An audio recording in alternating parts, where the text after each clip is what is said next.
Et si la crise de l'immobilier provoquait une crise de l'emploi? Entre la hausse des taux, la saturation du marché locatif, de plus en plus de Français renoncent à un poste dans une autre région, faute de logement. Oui, selon une étude Hello Work qu'Europe 1 vous révèle en exclusivité ce matin, la crise immobilière oblige certains candidats à renoncer, faute de logements disponibles ou accessibles. Margot Faudéré. Oui, c'est le cas par exemple de Maxence, 22 ans. Après une licence de commerce à Marseille, il postule l'été dernier pour un poste de commercial dans la tech à Paris.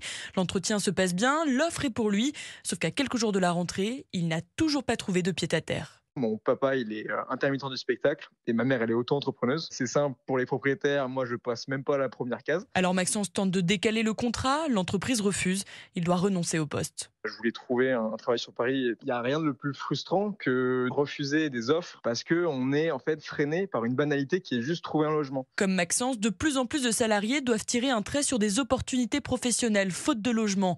Progressivement, la crise immobilière grippe le marché de l'emploi, explique David Beaurepaire, directeur délégué chez Hello Work. Cette moindre mobilité géographique et donc professionnelle va limiter le nombre de postes qui vont s'ouvrir. Mais pour ne pas abandonner leur projet, certains candidats sont prêts à faire des sacrifices.